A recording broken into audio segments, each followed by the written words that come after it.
Hola, ¿Cómo Ari. va? Me quedan dos, admito, y arrancamos.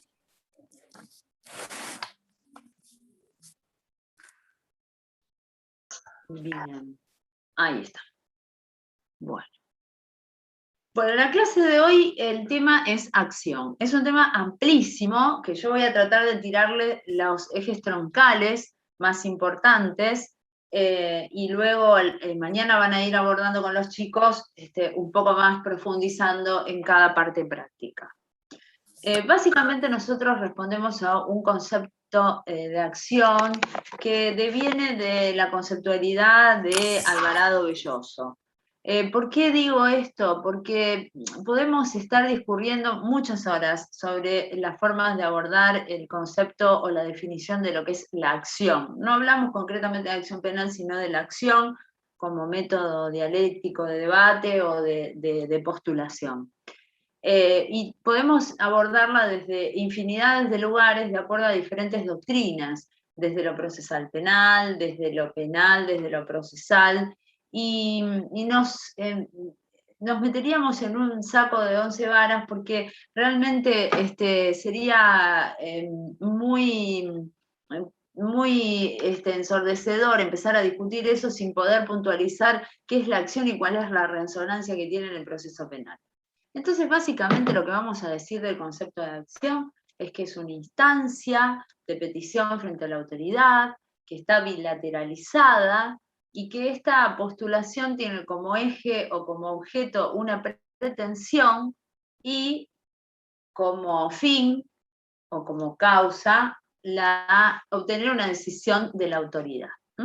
Esto básicamente es lo más parecido a un proceso adversarial.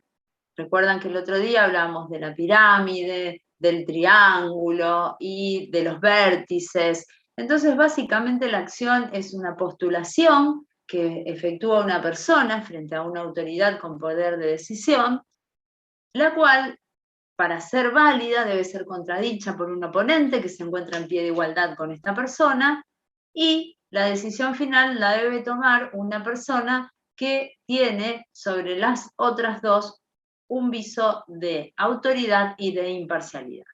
Esto es el juez frente a las dos partes, y la acción es el estímulo que efectúa cada parte, pero el contenido de esa acción es la pretensión. Yo no sé si ustedes cursaron procesal civil, si lo hicieron con Alvarado Belloso o conocen su postura. Nosotros básicamente ideológicamente en lo que es el concepto de proceso y de acción nos manejamos con Alvarado Belloso, que tiene lecturas sugeridas y demás.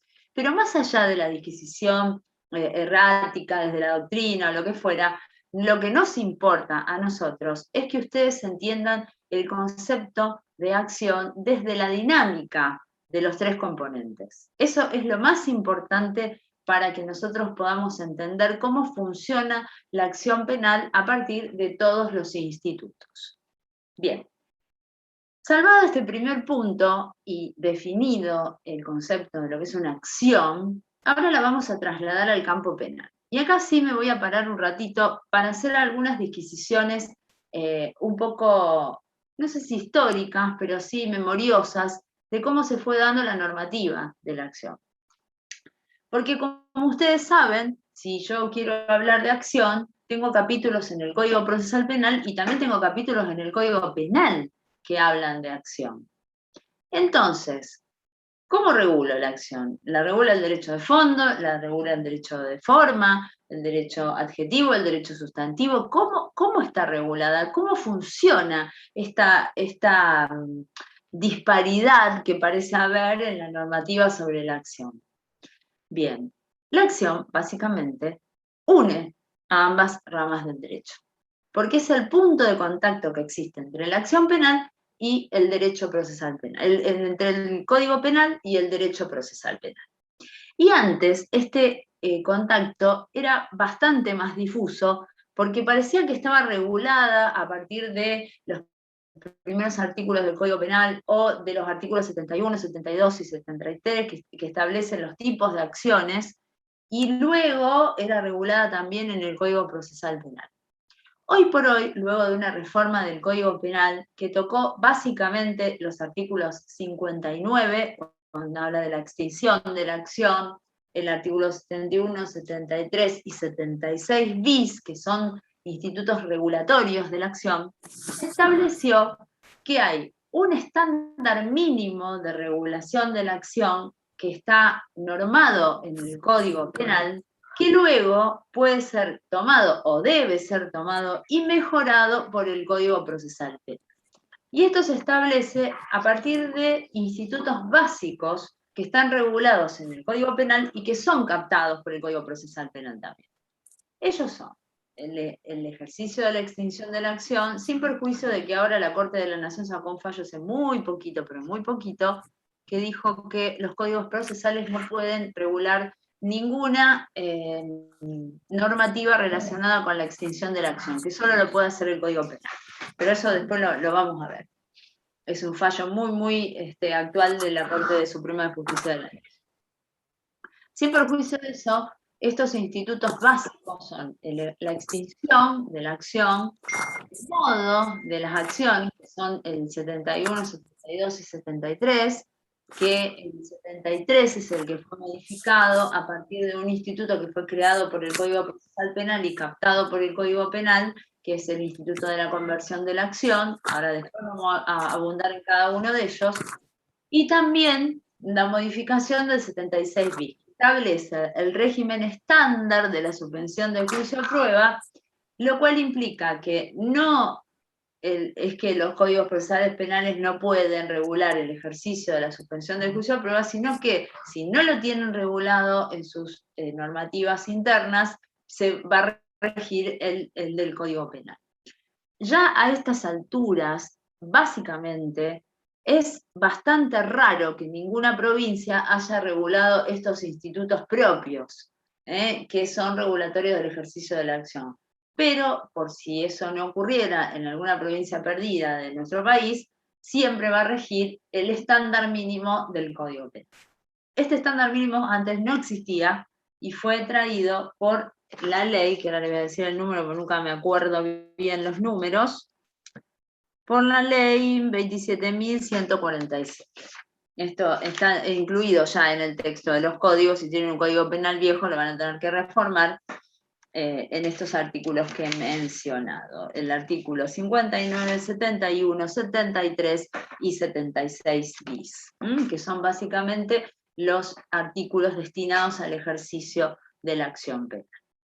Bien, el Código Penal establece 3 tipos de acciones.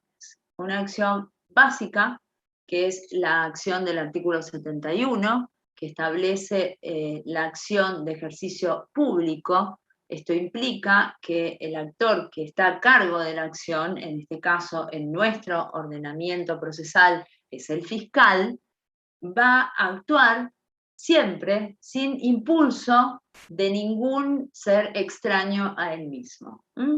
Esto no implica que no venga gente a denunciar ante el fiscal, no es así, sino que nadie le va a tener que decir que tiene una voluntad propia de ejercer la acción.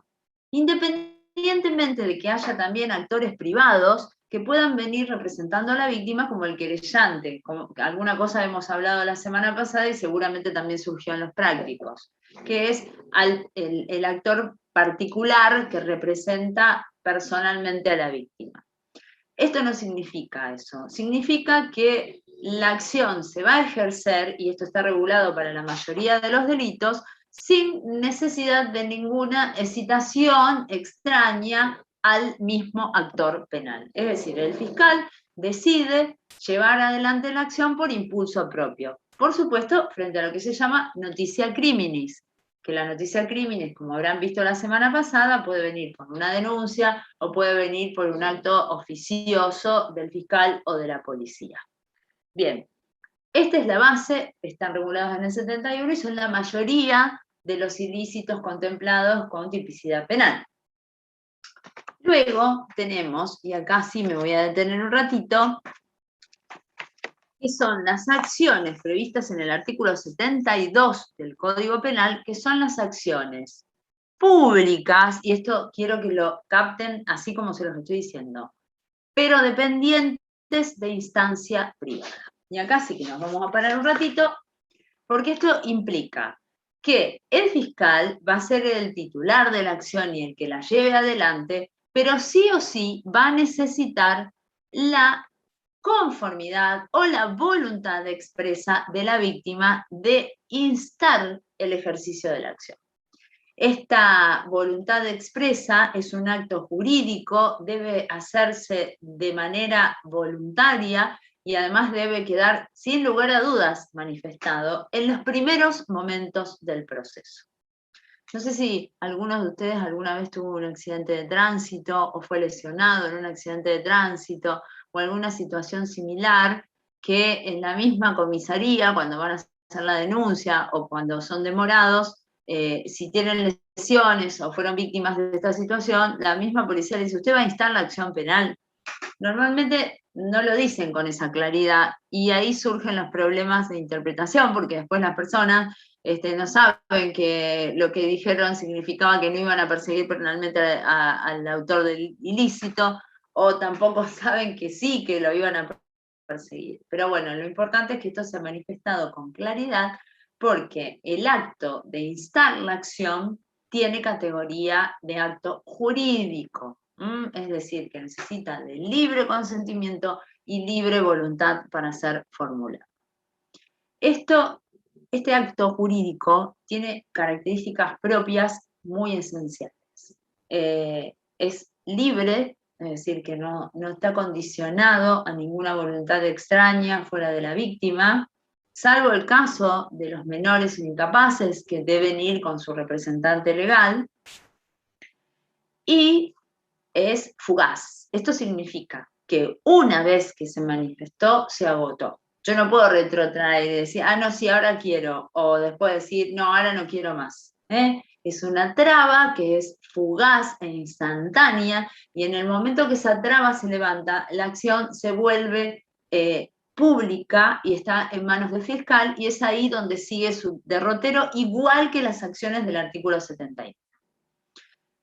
¿Cuál es la razón, dirán ustedes, de esta libertad, de esta fugacidad, de esta característica de levantar esta traba?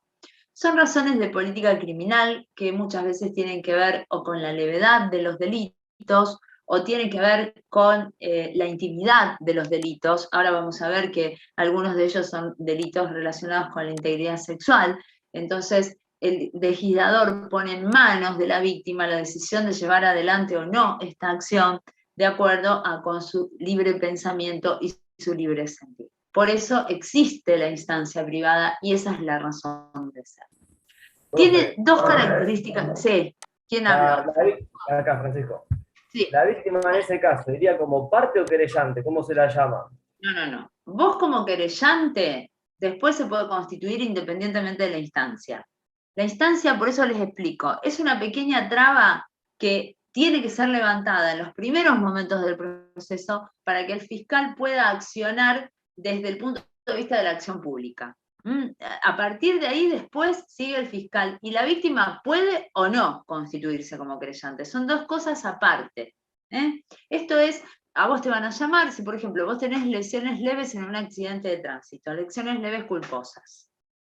A vos te van a llamar y te van a decir, ¿usted quiere seguir con esta causa penal? ¿Quiere instar la acción penal? Esto implica que se va a llevar una acción penal contra una persona, de la cual puede resultar condenada, etcétera, etcétera.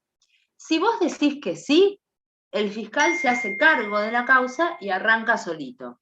Y vos después, independientemente de eso, tendrás la posibilidad de constituirte o no como querellante. Podés dejar que vaya el fiscal solo o podés venir con tu abogado como querellante, igual, esto es importante que lo tengan en cuenta, igual que en una acción dependiente solamente pública, que son las reguladas en el artículo 71. Es solamente este momento inicial. Bien. ¿Alguna pregunta más de esto? ¿Quedó más o menos claro? Díganme ahora porque así avanzo. ¿Alguien más tiene alguna duda? ¿Se entiende? Bueno. Profe, Sí.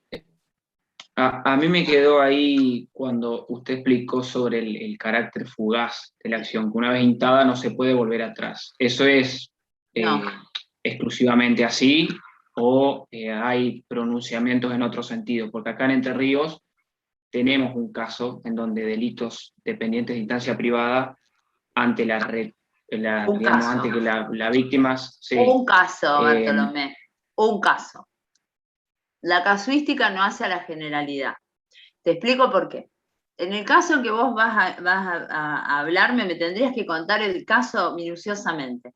Porque ocurre en algunos casos donde el consentimiento está viciado. Por eso yo no quiero ir sobre la patología. No puedo avanzar explicando un tema diciendo que existe alguna posibilidad. Siempre en el derecho existen grises y posibilidades de revocar o no. Lo que pasa es que estoy tratando de explicar el tema. Vos imaginate que bien. si yo empiezo a explicar la generalidad del tema diciendo que hay casos donde se revocó, no me lo van a entender. Fíjate que Francisco me hace una pregunta muy básica.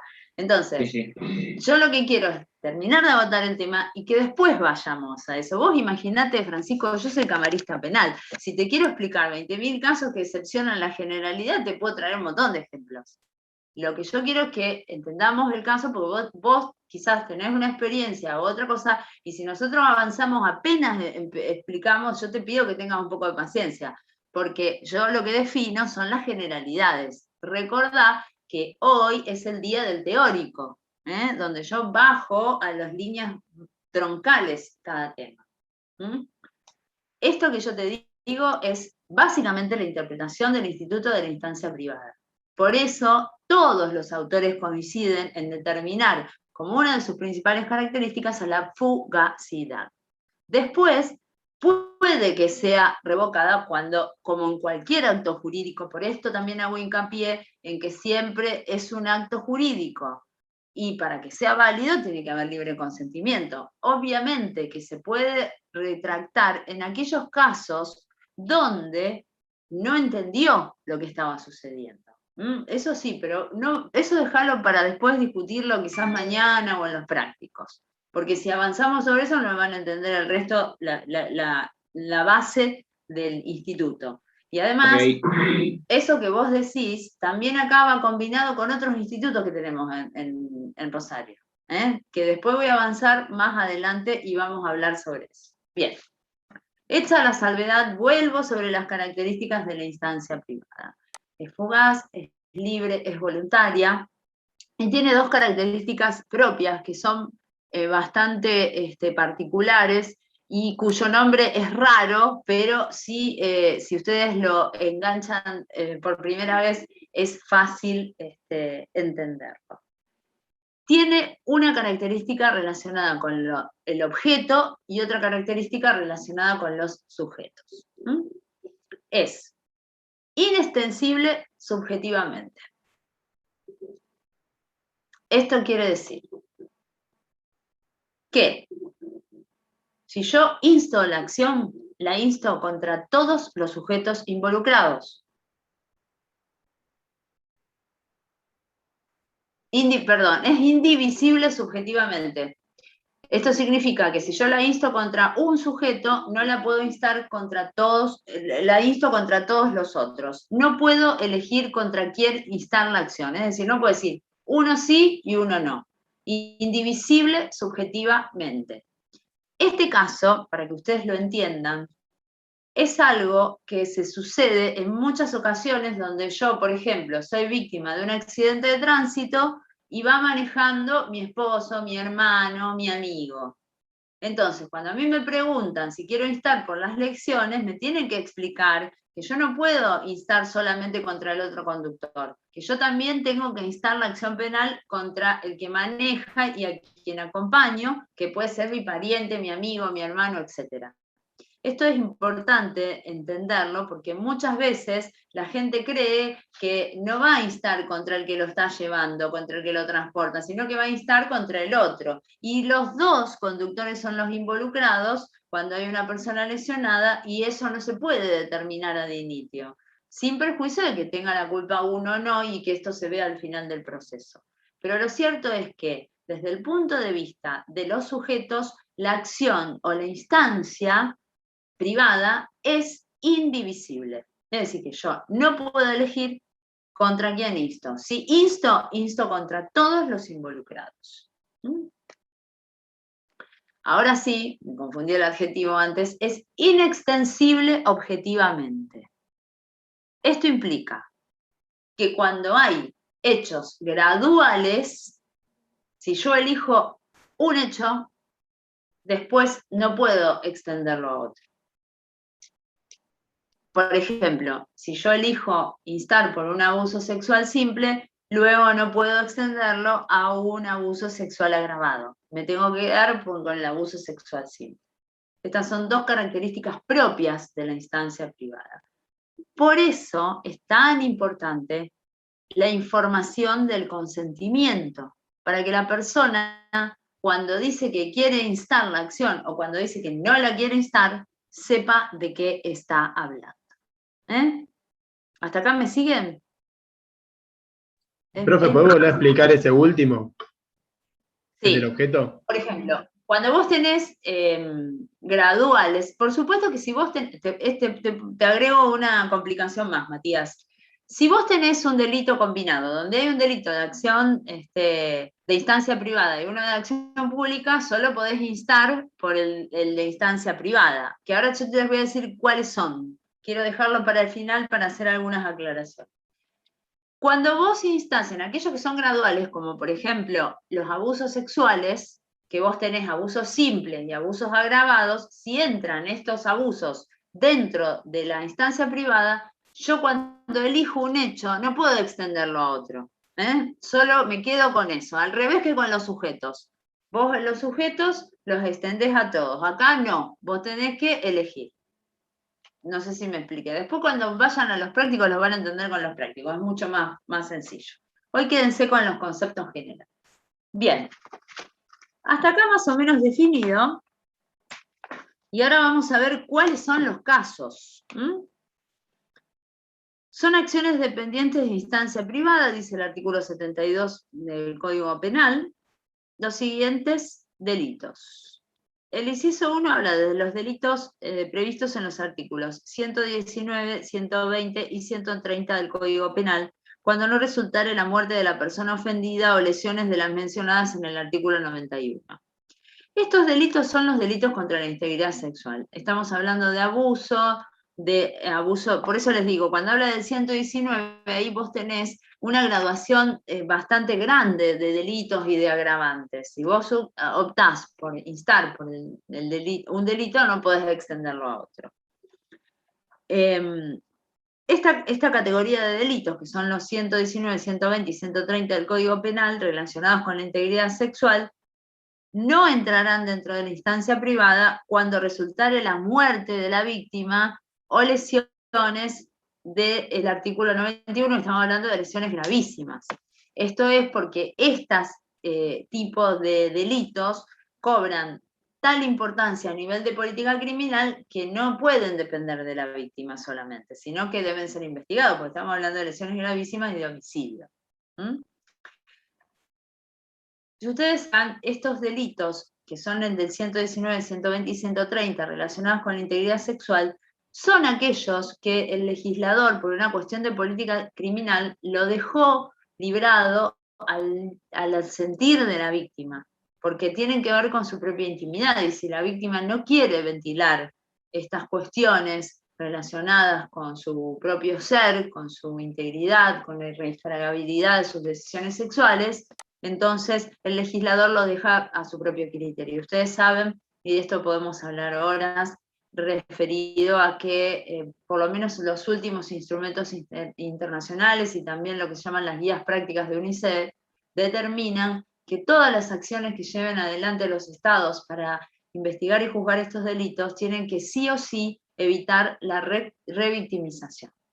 La revictimización en este tipo de delitos, por supuesto, se produce cuando es sometida a prácticas infructuosas, donde se le repregunta, donde se le exhibe, donde se le hace revivir, un montón de situaciones relacionadas con esto. Hay especial protección internacional sobre estas cuestiones sobre todo cuando estamos hablando de mujeres y niños.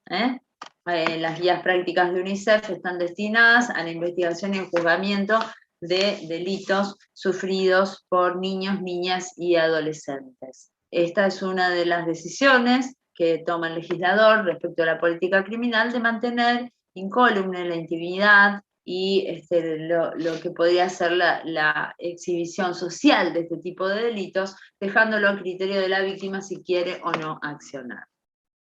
Luego tenemos las lesiones leves, ya sean dolosas o culposas.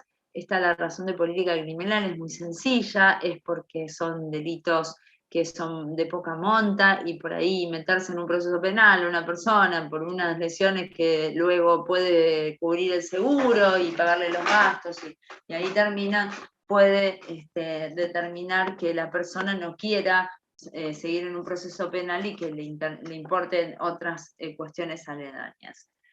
Luego tenemos el impedimento de contacto de los hijos menores con sus padres no convivientes, y también esto es porque son delitos que hacen a la privacidad, a la exhibición del niño y demás, entonces también el legislador los deja en este sentido. Bueno, después el mismo artículo 72, quizás mañana lo vean en mayor profundidad, establece las excepciones en las cuales cuando hubiera intereses contrapuestos o cuando esté en juego el interés del menor y este se vea desprotegido, se cambia la naturaleza de la acción y vuelve a la genérica de ser acciones públicas. Para que ustedes más o menos entiendan de qué estamos hablando, podemos establecer aquellos casos en los cuales los niños se ven desprotegidos porque son abusados por sus propios padres, que son los representantes legales. Entonces tendría que ser el representante legal el que active el levantamiento de la traba, y entonces eso dejaría desprotegido al menor. En esos casos es el fiscal el que actúa directamente y se vuelve la regla de la acción pública del artículo 71. Bien, a grandes rasgos, esto es la instancia privada. Luego después ya van a discutir bastantes cosas. Este es un tema que se entiende mucho mejor desde la práctica. Bien. Y luego tenemos las últimas acciones, que estas ya no entran dentro de las acciones públicas y de ejercicio público, sino que son acciones privadas y de ejercicio privado. Esto significa que están pura y exclusivamente a cargo del actor privado. No me acuerdo quién era, Francisco, que me preguntaba. Bueno, en estos casos es al revés de la pregunta que vos me hiciste, que si había fiscal y querellante. En este caso, solamente en los delitos contemplados en el 73, el actor es el querellante, no existe el fiscal. Salvo en un supuesto que ahora se los voy a comentar, pero empezaría el fiscal y luego desistida su acción, sigue solo el querellante. Estas son las famosas, los supuestos de querella. Vieron que ustedes lo voy a querellar por calumnias e injurias, todos te quieren querellar por calumnias e injurias. Profesora, sí. Perdón, le hago una pregunta que me perdí, me parece, porque justo sí, tuve que ir a pararme. Lo que usted dijo de subjetivamente indivisible e inextensible objetivamente, ¿es de las privadas o de las públicas dependientes de instancia privada? Las públicas de instancia privada. Ustedes tienen tres tipos de acciones. Te las repito, Julia, así repasamos todos. Gracias. La primera son las acciones públicas, de ejercicio público, que son aquellas que lleva adelante el fiscal, sin necesidad de ninguna citación extraña. Es decir, no tiene que venir nadie a decirle que impulse, solo impulsa. Luego están las acciones públicas, pero dependientes de instancia privada, que son las que el fiscal, para empezar a accionar, necesita que se destrabe la traba de la instancia, que son las que estuvimos definiendo hace un ratito, que son indivisibles objetivamente, inextensibles objetivamente, esas.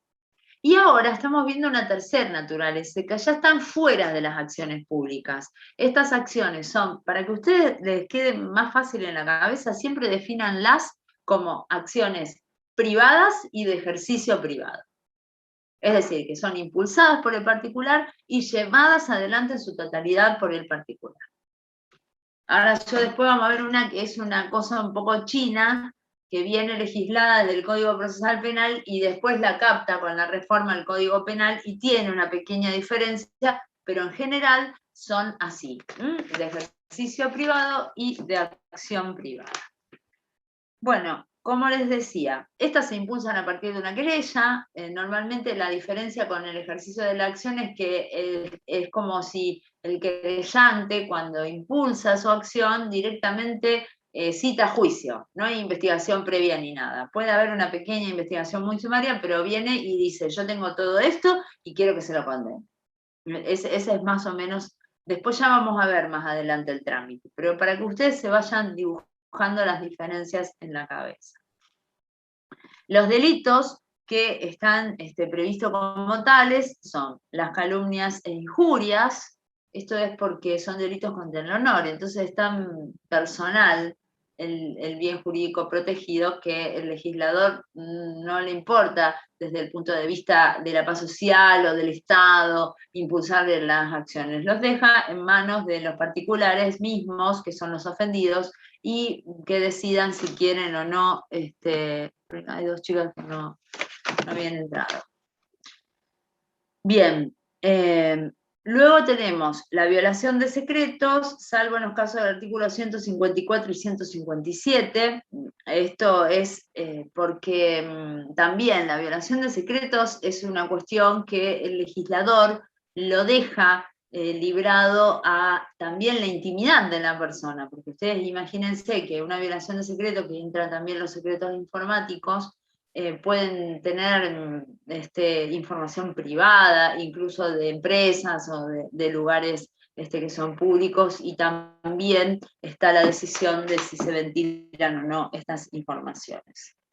La concurrencia desleal, que es el delito previsto en el artículo 159, que es un delito que es contra la libertad de trabajo. Entonces también es un delito que tiene un contenido tan privado que no le interesa al fiscal. Ustedes saben lo que es la concurrencia desleal. Es la competencia desleal que se hace, por ejemplo, entre dos comerciantes, que uno trata de confundir al público en la venta de determinados objetos, perjudicando al otro. Entonces, son delitos que tienen un contenido, yo diría que casi patrimonial y privado, y que el legislador también decide llevar ahí. Y por último, el incumplimiento de los deberes de asistencia familiar cuando la víctima fuera el cónyuge. Estos son casos muy extremos, que son los casos de los matrimonios sin hijos o con hijos, cuando el cónyuge divorciado tiene una especial necesidad y hay un especial deber alimentario del cónyuge que tiene mayores posibilidades para hacerlo. También es un delito que no amerita que se meta mucho el Estado, porque bueno, además son muy raros, no hay tantos casos como para que se trabajen desde la política criminal general. Bien, ahora, es importante destacar que fue sumado a este catálogo de delitos aquellos casos de las leyes provinciales que establecen un instituto nuevo, o legislan un instituto nuevo que se llama conversión de la acción, que básicamente, y ahora vamos a ver algunas particularidades que tiene, se produce cuando el fiscal, por alguna razón, decide o desestimar la denuncia o archivar la causa. Esto es un poquito más adelante del proceso, y el particular ofendido o el querellante entiende que hay que seguir y el fiscal no quiere. Entonces, esa acción que era pública se convierte en privada y se transforma en una acción del artículo 73 del Código Penal. Esto es importante destacarlo porque dentro de las reformas a las que aludíamos antes, se incorpora dentro del artículo 73 este supuesto, y que transforma bastante el artículo 73, porque el supuesto de conversión de la acción no solo va a incorporar los delitos que están catalogados en este artículo, sino todo el resto del Código Penal. porque puede ser cualquier delito de ejercicio público que nace como tal, en el cual el fiscal desiste del ejercicio de la acción y el particular ofendido quiere seguir. Por ejemplo, profe, como el particular tomaría el rol o el puesto del fiscal. Exactamente. Sí, tomaría, no el puesto de fiscal, sino el puesto de impulsor de la acción penal. Claro, y te digo por qué no toma el puesto de fiscal, porque el procedimiento es otro. La acción se privatiza y se aplica el artículo 73. Si fuera del fiscal, seguiría como cualquier acción, pública. No tengo mucho para explicarles de esto o de contarles ninguna experiencia práctica, porque no existen muchos casos, por lo menos acá en la provincia de Santa Fe y en la ciudad de Rosario. Yo sí tuve un caso de conversión de la acción por una estafa, que era un señor que lo había estafado en editorial, y que le había descontado no sé cuánto tiempo un libro, o una edición de un libro, una revista, mejor dicho, jurídica, y no se la habían dado. Entonces, bueno, hizo una denuncia por estafa, el fiscal entendió que tenía que cerrar, que no había una estafa, sino un incumplimiento contractual, y la víctima estaba incendiada con el tema y quiso convertir la acción. Hubo una disquisición ahí entre las partes y el juez rechazó una parte de la petición de la querella y vino a la alzada a mi competencia, y yo lo contradije, es decir, trabé el contradictorio porque venía el querellante solo discutiéndole al juez, entonces hice citar al presunto querellado y nunca lo citaron, y ahí se trabó y medio como que citamente. No sé cómo hubiese sido el trámite ni la prosecución de la causa, porque nunca llegó a buen puerto. Y básicamente no se registran prácticamente este tipo de causas en las cuales se aplica la conversión de la acción. De hecho, yo tengo mis reparos acerca de la conversión de la acción, pero bueno, esto lo discutiremos en otra oportunidad. Bien, así a grandes rasgos está definido el ejercicio de la acción penal en relación al Código Penal y al Código Procesal Penal. Allá hablamos de la acción pública, de la acción de instancia independiente de instancia privada y de la acción privada y de ejercicio privado. Esos son los tres tipos de acción. Esta es pregunta de examen, lo tienen que saber, lo tienen que definir con las características de la instancia privada, etcétera, etcétera. Ahora vamos a pasar a hablar un poquito de la regulación que hace de la acción el Código Procesal Penal. Bien, como ya más o menos me he adelantado un poco en el tiempo, ustedes ya saben que el titular exclusivo del ejercicio de la acción en el Código Procesal Penal, ¿quién es? Fiscal. El fiscal. Esto como regla es así. Quien es el titular de la acción pública es el Ministerio Público de la acusación, representados por sus fiscales adjuntos y de primera instancia. Después yo les voy a explicar, esto es materia de otra clase, cómo está organizado el Ministerio Público de la acusación. Pero por ahora ustedes quédense con la idea de que ellos son los titulares del ejercicio de la acción. Esto está regulado en el Código Procesal Penal a partir del título 2, en el capítulo 1, que habla de la acción penal y define en el artículo 16 el ejercicio de la acción promovible de oficio, que es la acción pública a la que estuvimos haciendo referencias antes. Y básicamente dice, ¿quién impulsa, desiste, suspende o hace cesar el ejercicio de la acción? Es el fiscal. Por supuesto que también establece la posibilidad de que esta acción sea ejercida por un querellante, pero este querellante siempre va a ir a caballo del fiscal, porque no tiene autonomía propia, salvo en los casos en que sea actor de una acción de ejercicio privado o de una conversión de la acción. Si no, va unido al querellante, al fiscal. Ustedes después ya vamos a ver en una semana que vamos a dedicar al querellante y al fiscal, cuál va a ser la posibilidad de accionar del querellante, hasta dónde puede llegar, cómo es su relación con el fiscal, etcétera, etcétera. Pero lo cierto es que desde la definición normativa, desde la concepción legal, doctrinaria y jurisprudencial, el verdadero titular de la acción es el Ministerio Público de la acusación. Esto tiene varias cuestiones, porque esto que para ustedes va a ser la regla, para muchos de nosotros que somos más viejos, tiene que ver con una novedad, porque antes el ejercicio de la acción, si bien estaba a cargo del Ministerio Público Fiscal, que se llamaba antiguamente, era como una especie de válvula imposible de franquear. Es decir, la acción estaba regida por un principio que se llamaba el principio de legalidad procesal, que determinaba que el fiscal, una vez que iniciara la acción, tenía que seguir hasta las últimas consecuencias. Entonces, si bien era el titular, estaba bastante acotado en el ejercicio, porque no tenía posibilidades, salvo de que hubiera una prescripción o cualquier otro motivo, o una muerte del imputado, de suspender, desistir o hacer extinguir esa acción antes de llegar a la sentencia final. O sea, que con esa característica, el sistema multipuertas o de salida alternativa estaba bastante acotado, porque la manda legal decía que el fiscal tenía que llegar a las últimas consecuencias. Hoy tenemos otro tipo de fiscal.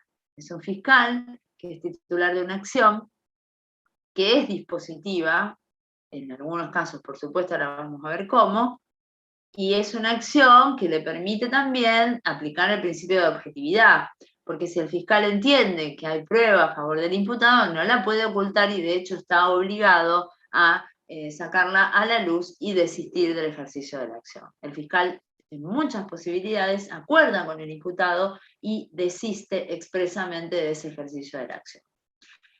Esta forma de concebir el ejercicio de la acción va atada necesariamente a una manda legal que tiene el fiscal, que es que cada vez que vaya a juicio, ¿qué tiene que obtener? ¿Qué tiene que obtener el fiscal? Condena. Es decir, cada vez que un fiscal decida ir a juicio es porque está seguro de que va a obtener una sentencia condenatoria.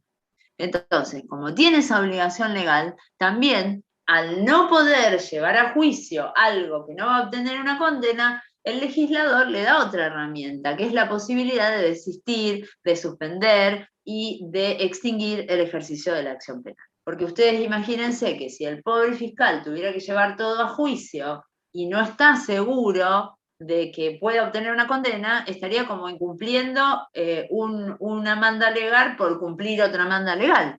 Y estaría todo el tiempo entrampándose a sí mismo. En cambio ahora, el legislador sabiamente le da otras herramientas dispositivas sobre el ejercicio de la acción y le permite cuidar su manda legal de manera que cada vez que vaya a juicio sean casos donde seguramente van a tener una condena. O donde por lo menos confía en su estrategia de que va a obtener una condena. Después todo puede suceder y a lo mejor los jueces dudan y absuelven, o pueden pasar un montón de otras cuestiones que ya no dependen de sí mismos, pero sí, lo cierto es que la ley le da esta posible herramienta como para seguir adelante. Esto que acabo de decir también se aplica a los casos de instancia privada una vez que esté levantada la instancia.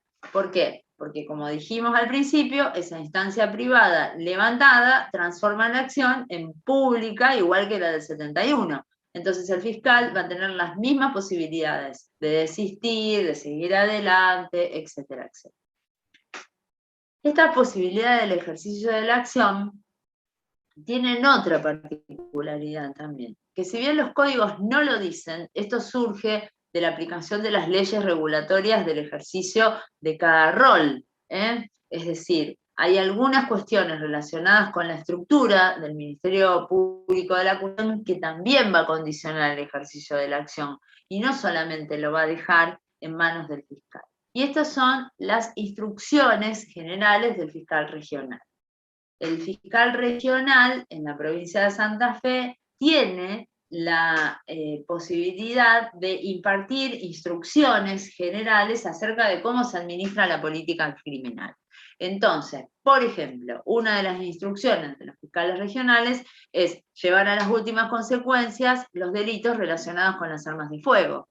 Entonces el fiscal en esos casos se va a ver acotado en el ejercicio de esta posibilidad de disponer de la acción por las instrucciones de su superior. De hecho, en muchísimos casos, por ejemplo, en las portaciones de armas de fuego, los fiscales, cuando instan un determinado acto procesal, explican que lo hacen por instrucciones de su superior, no por decisión propia. Entonces, también hay otras cuestiones que pueden intervenir en esta posibilidad o libertad que tiene el fiscal de manejar el ejercicio de la acción. ¿Bien? Bueno, la primera consecuencia que trae esta posibilidad de disponer de la acción y demás está traducida en el primero de los institutos multipuertas y que es uno de los más preciados, porque su aplicación determina que se extingue directamente la acción penal sin ningún tipo de condiciones más que a veces la conciliación entre las víctimas y el imputado y alguna reparación determinada. Este instituto es el instituto de la oportunidad procesal. Les voy a contar un poquito cómo surge, porque, bueno, como les decía, al principio nosotros teníamos la idea de que la acción tenía que seguir siempre adelante, que nunca se podía interrumpir por ningún motivo ni por ninguna razón. Esto se contravenía con otros sistemas, como por ejemplo la ordenanza procesal penal alemana, que traía un principio de discrecionalidad de los actos del fiscal. El fiscal podía elegir qué acto llevar adelante y qué acto no. Es decir, entre las dos antípodas estaban. Nunca podía desistir ni disponer del ejercicio de la acción, y en el otro lugar estaba el ejemplo alemán, que siempre podía desistir del ejercicio de la acción, de acuerdo a cómo le parecía que venía la prueba, sin tener en cuenta ningún delito ni ninguna cuestión general. Ante esto, nuestro legislador, en el artículo 19, establece que esta disponibilidad del ejercicio de la acción va a estar reglada. Es decir, que el fiscal no lo puede hacer cuando quiere, sino en aquellos casos que previamente va a determinar el legislador. Es decir, en los casos que taxativamente están legislados, el fiscal puede desistir en función de un principio de oportunidad procesal para extinguir directamente el ejercicio de la acción. Bien, este sistema está previsto a partir del capítulo 2 y se titula Reglas de disponibilidad y comienza con el artículo 19. Que si ustedes leen, aquí se traduce todo lo que les he dicho, porque empieza diciendo: el Ministerio Público de la Acusación podrá no promover o prescindir total o parcialmente de la acción penal en los siguientes casos. Y empieza a enumerar estos criterios. Voy a tomar un poquito de agua y ya vamos a abocarnos a trabajar sobre ellos. Voy medio rápido porque tengo mucho tema, pero es porque quiero que tengan algunas herramientas genéricas. Después ya van a bajar a casos, y los van a poder ver bien. ¿Hasta acá me siguen? Voy un poco rápido, pero ¿me siguen?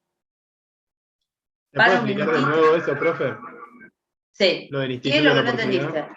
Lo del Instituto de la Oportunidad. Bien. Viste que vos tenés, ¿te acordás, Matías, que hablábamos el otro día que el fiscal tiene que ir sí o sí a juicio cuando va a obtener una condena? Pero que si no podía hacer eso, tenía lo que se llama sistemas multipuertas.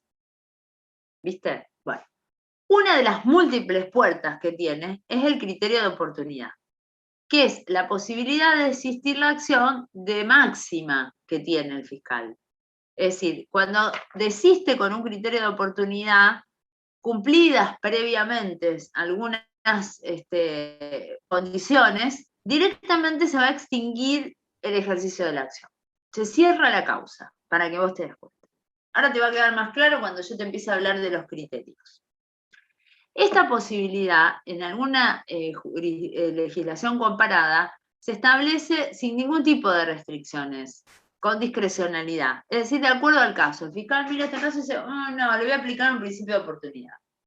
Eso el legislador santafesino no lo creyó conveniente y estableció a partir del artículo 19 criterios específicos de disponibilidad de la acción, que se llaman criterios de oportunidad. Ustedes van a ver en algunos viejos textos procesales penales que se van a titular legalidad versus oportunidad. Y esto alude a que antes nada se podía desistir y ahora con estos principios de oportunidad se puede desistir en ciertos y determinados casos. ¿Hasta ahí más o menos te guié, Matías? Bien. Ahora sí, Ustedes pregunten, porque a mí no me sirve que se queden con dudas por vergüenza.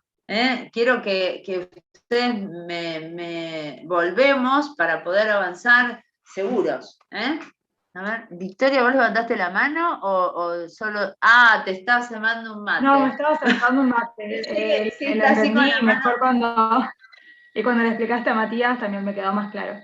Bueno, por eso, entonces ustedes pregúntenme, porque yo creo que ustedes lo entienden y avanzo. ¿Alguien más quiere que volvamos, hagamos alguna aclaración? A ver, estoy moviendo la pantalla a ver si los puedo ver a todos, porque no, veo muchas pantallitas. No sé si están durmiendo la siesta o están escuchando la clase, porque veo las pantallas ahí. Pero bueno, vamos a ver. Bueno, hasta acá está. Sí. ¿Quién a mí me me va a habla? tomar la cámara, estoy renegando un montón. Lara, por eso no me veo. Sí. Pero hablá si querés, podés hablar igual. A veces Sí. cuando sacás la imagen, viste que tenés mejor señal. Dale, hablá, preguntame lo que quieras. No, venimos bien. Ah, bueno, venimos bien. Grande, Sí. Lara, se animó a decirme que venimos bien. Muy bien. Bueno, no tengan vergüenza, pregúntenme, como hace Matías, a mí no me molesta, al contrario, me sirve para testear si están entendiendo o no están entendiendo. Por ejemplo, yo la miro mucho a Ernestina, porque Ernestina me hace caras así, como la cabecita, como diciendo, claro. Y esto sirve, son trucos del Zoom, chicos, porque vieron que esto del Zoom es terrible. ¿Sí? Bueno. Vamos a continuar. Esperen, denme 2 minutos que me quedé sin agua. Voy a buscar agua, no se vayan. Si no, no puedo seguir. Pido de oportunidad y después les voy a hablar de la suspensión del juicio a prueba. Pero la suspensión del juicio a prueba es más común para ustedes. Bueno, criterios de oportunidad. Como les decía, el primero dice, cuando el Código Penal o las leyes penales especiales lo establezcan o permitan al tribunal prescindir de la pena. Esto, algunos no saben bien cómo interpretarlo, entre ellos yo, porque creo que no es necesario que lo diga, porque en aquellos casos donde se permite prescindir de la pena por otra ley especial, eso ya está normado como otro obstativo de la aplicación de la pretensión punitiva.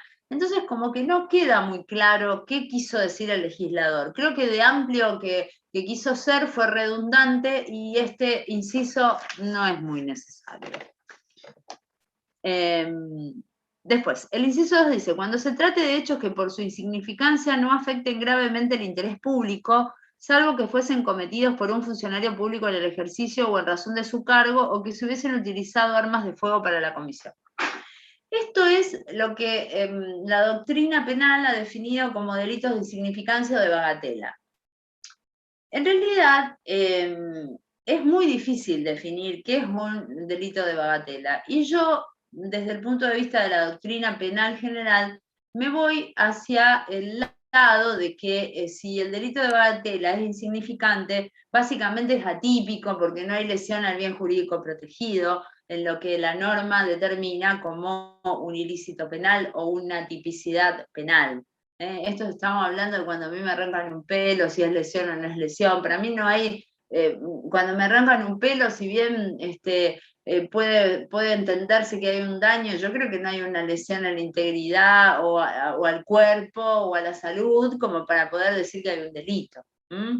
Estamos hablando en términos afaronísticos de principio de ofensividad o la lesión al bien jurídico protegido. Bien. Por supuesto que yo esto voy a vuelo de pájaro para que podamos entender lo básico. Después podemos estar discutiendo horas cada uno de estos supuestos porque tenemos media biblioteca de un lado, media biblioteca del otro. Pero la crítica genérica que se hace es que básicamente no sería necesario aplicar un principio de oportunidad cuando estamos hablando de un delito atípico, porque eso ya de por sí obsta el ejercicio de la acción, porque no habría jurisdicción penal. Cuando hablamos de una acción que no es delito, no puede haber actuación de ningún fiscal ni de ningún juez penal. Y esto es la crítica que se hace.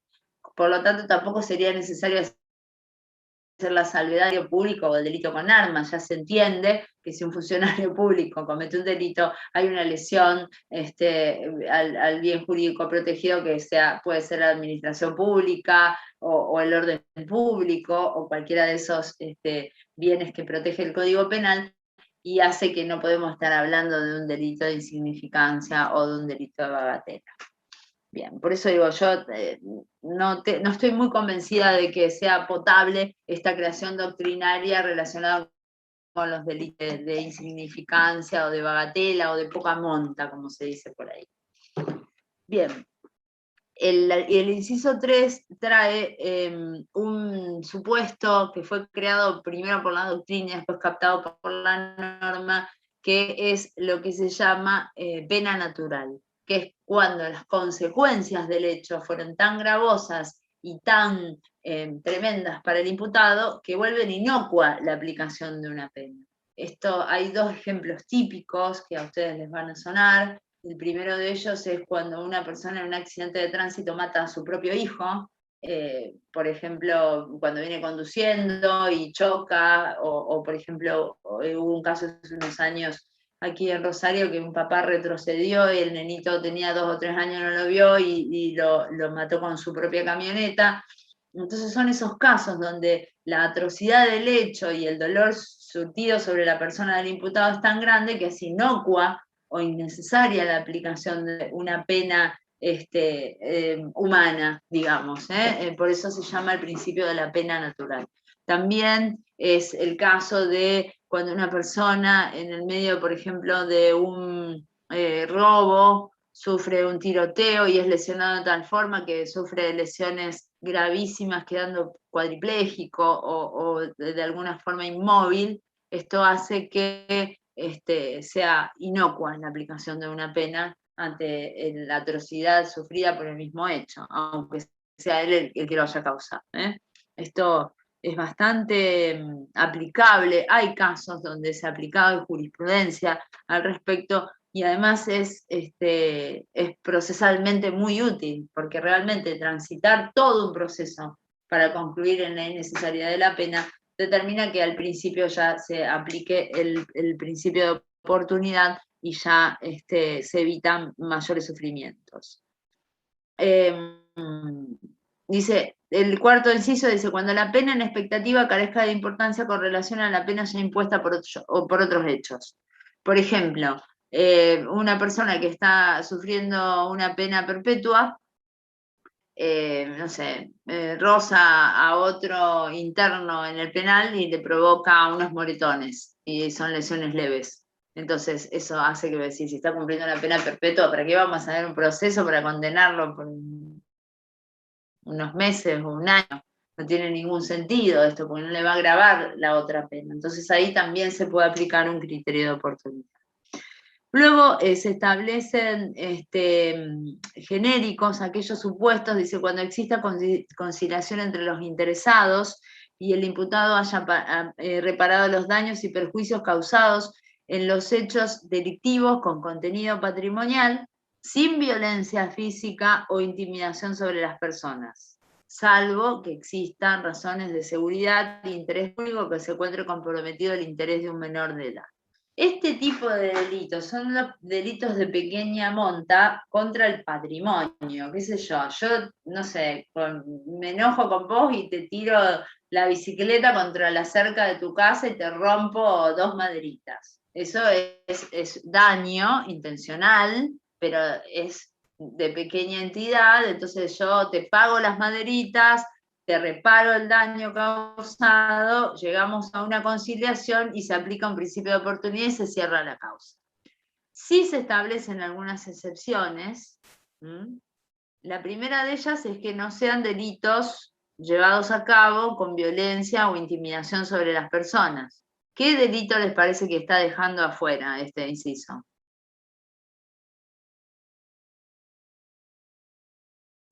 El robo.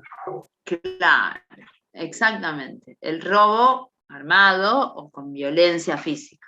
Voy a decir, porque yo te puedo robar a vos la bicicleta y es un pequeño y yo me la devolvés y demás, pero si yo te usé un arma que te puse en la cabeza, no entraría dentro del inciso, intencionalmente no entraría. De todas formas, más allá de eso, también hay instrucciones del fiscal, de la fiscal regional y del anterior fiscal regional que determina que todos los delitos que son cometidos con armas de fuego tienen un criterio súper restrictivo para aplicar cualquier salida multipuerta y tienen que avanzar, salvo que no tengan prueba. Bien, siempre ustedes van a ver que exista interés público, cuestiones de seguridad, el interés de un menor, porque se entiende que son intereses superiores a cualquier transacción que pueda existir entre dos particulares. Bien, cuando el imputado se encuentra afectado por una enfermedad incurable en estado terminal, según dictamen pericial, lo tenga más de 70 años y no exista mayor compromiso por el interés público.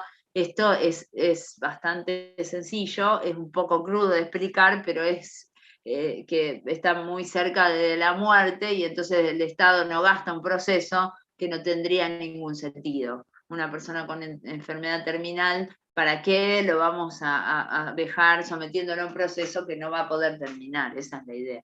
Lo de los 70 años para mí se quedó corto, porque hoy el promedio de vida de una persona de 70 años es altísimo.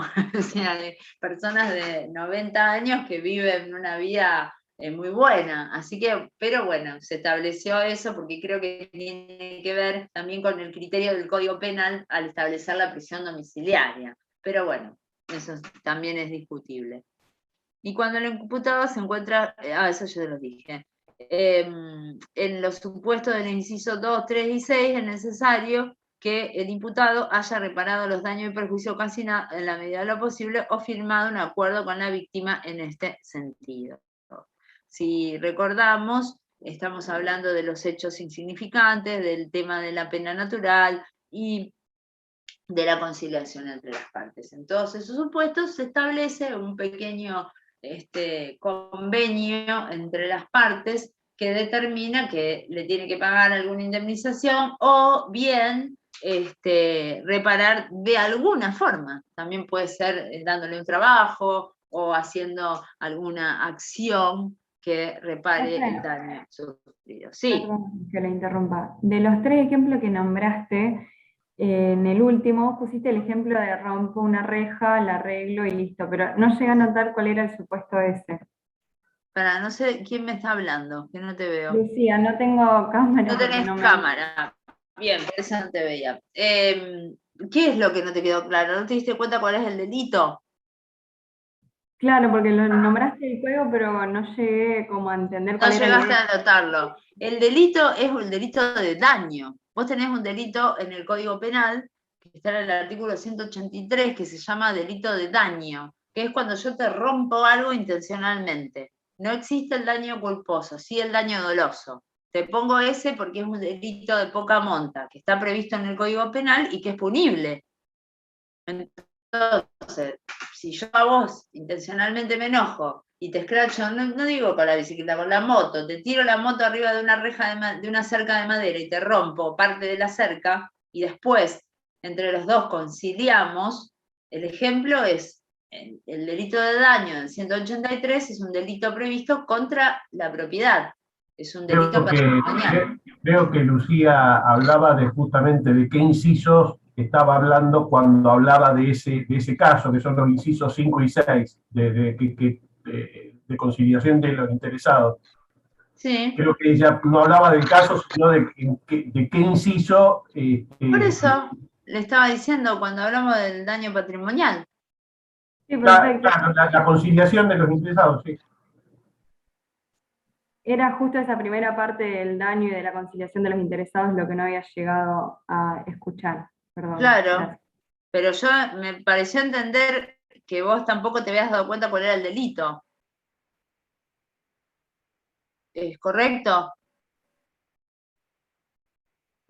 Claro, Lucila. no me había dado cuenta.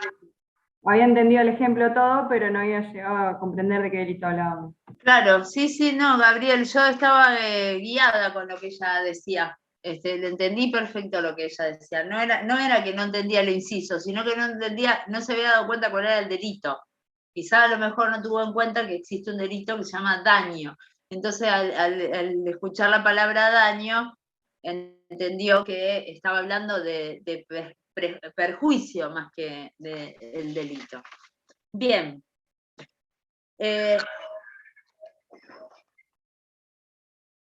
Espérame que no veo quién me está hablando. Ah, a ver, Facundo, ahí está. Sí. Sí.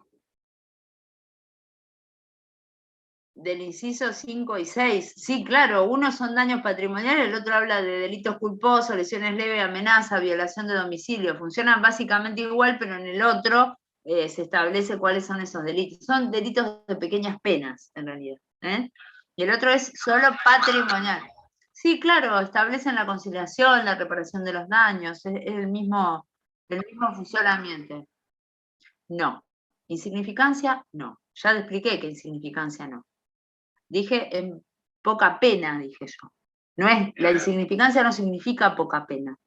La levedad del delito no significa insignificancia. La insignificancia, y esto es un concepto que deberían haber aprendido en penal, se refiere a la lesión al bien jurídico protegido, no a si tiene mucha o poca pena. La levedad del delito dentro de un código penal se establece en función de la pena en expectativa. Es decir, el hurto, que tiene un máximo de 1 año de pena, es un delito leve al lado de un homicidio calificado que tiene una pena perpetua.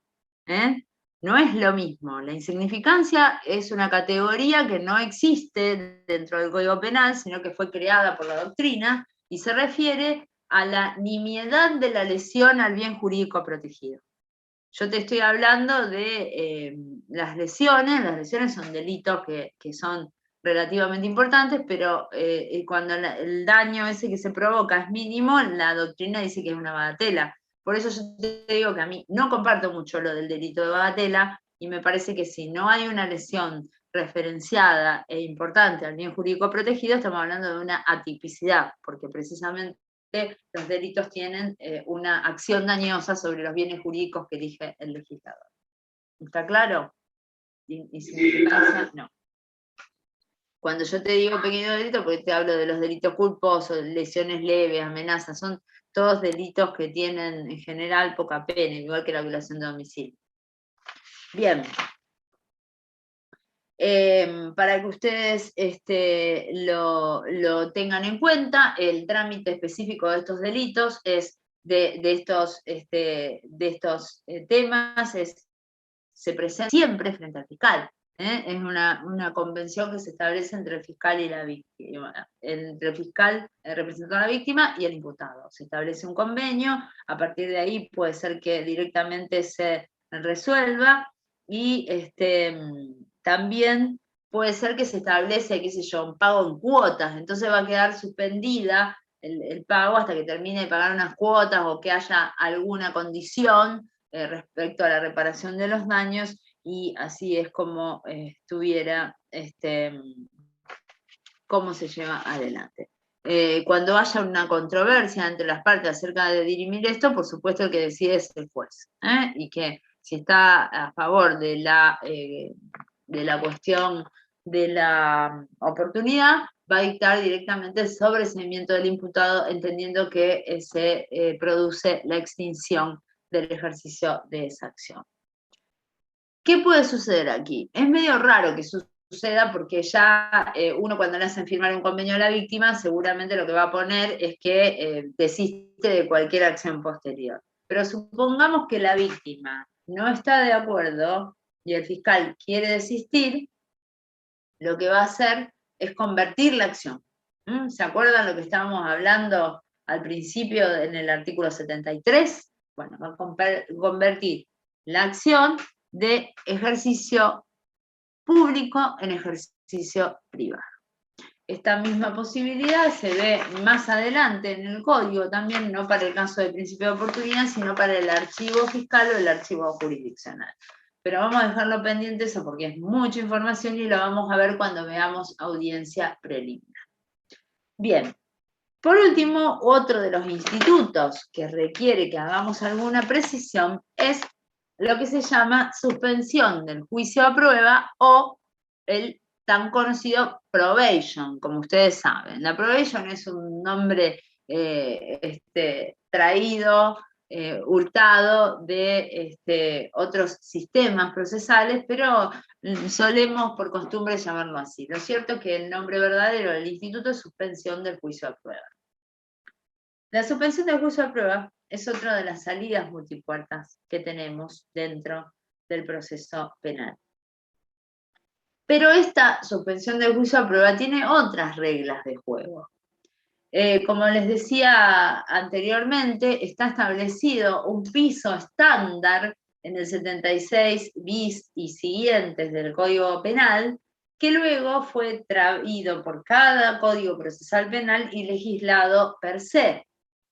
En nuestro Código Procesal Penal, la suspensión del juicio a prueba está previsto a partir del artículo 24 del Código Penal, en el capítulo del ejercicio de las acciones. Esto implica que está dentro del catálogo de posibilidades del actor penal de desistir o de suspender el ejercicio de la acción. Con lo cual, establece esta posición dentro de la normativa procesal penal que el criterio respecto de la posibilidad de aplicar o no una suspensión del juicio a prueba referido por el fiscal es vinculante.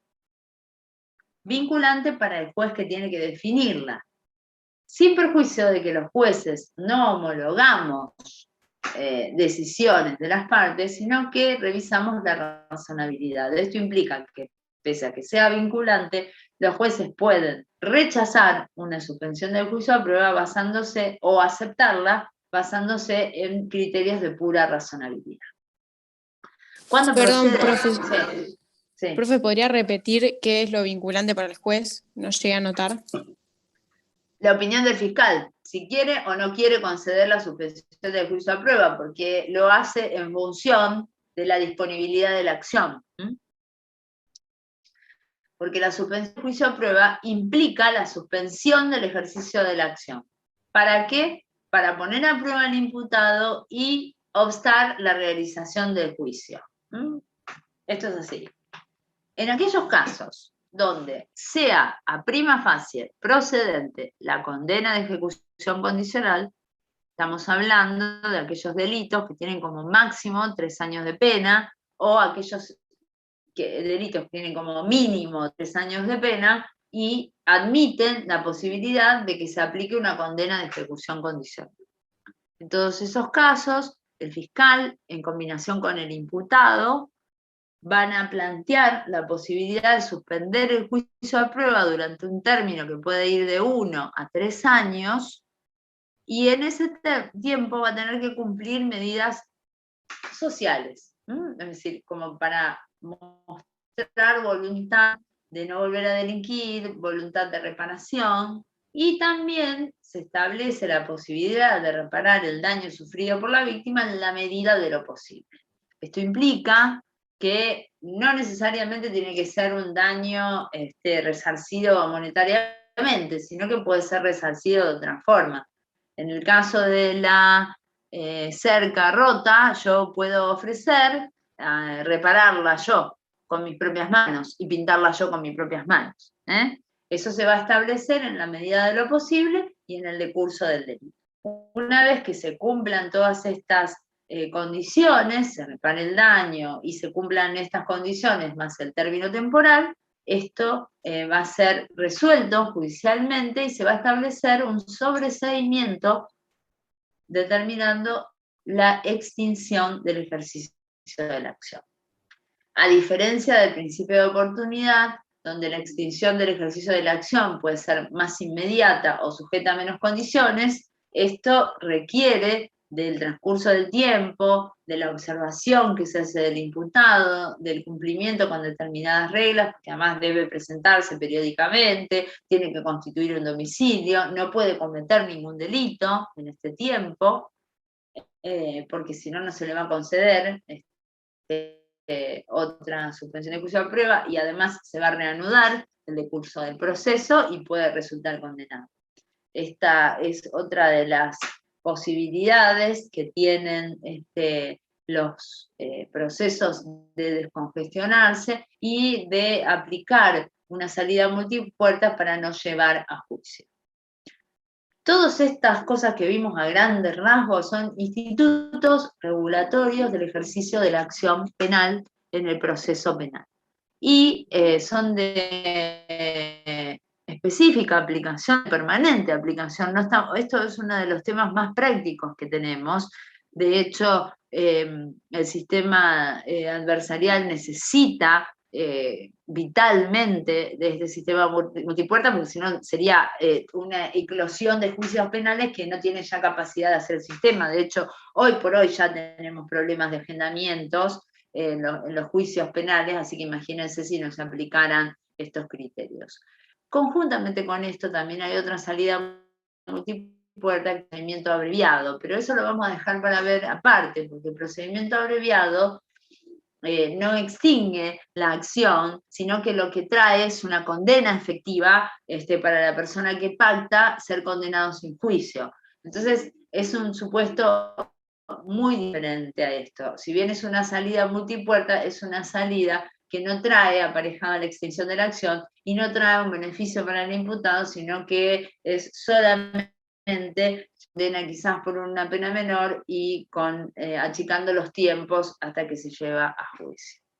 Pero bueno, sé que es mucho tema, que quizás los mareé un poco, pero si ustedes ya pudieron tomar algunas cuestiones troncales respecto a esto, ya la van a retrabajar en la semana a partir de mañana, mañana miércoles, donde van a ir bajando la práctica y después el viernes ya van a ser prácticos, y es uno de los temas más fáciles de entender.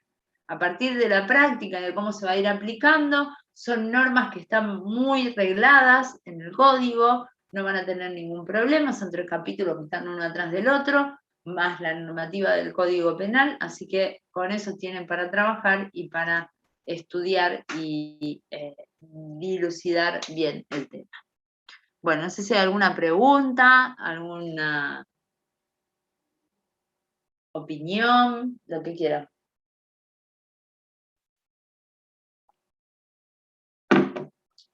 Nada.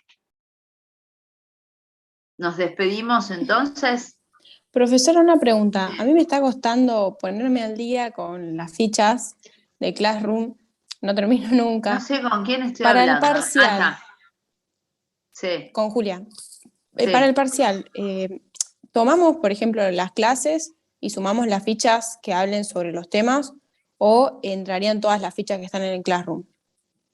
Lo que pasa es que las fichas del Classroom tenés algunas que son obligatorias, esas seguro que entran, y otras que son sugeridas. Ahí podés elegir o podés charlar con tu docente de práctico a ver qué te recomiendan, o me puedes preguntar a mí.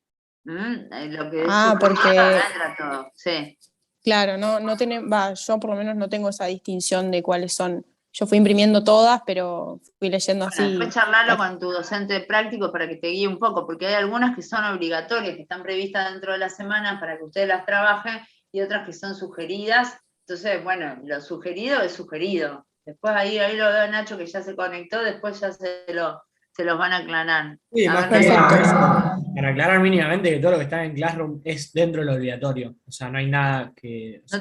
¿Cómo no tenemos la sugerida dentro de los programas? No están las Sí, está en el programa, pero las que vamos subiendo, las que están subidas ya son obligatorias esas. O sea, no son fichas que sean opcionales. Bueno, Digamos. bien que me desautorizás públicamente, No, maravilloso.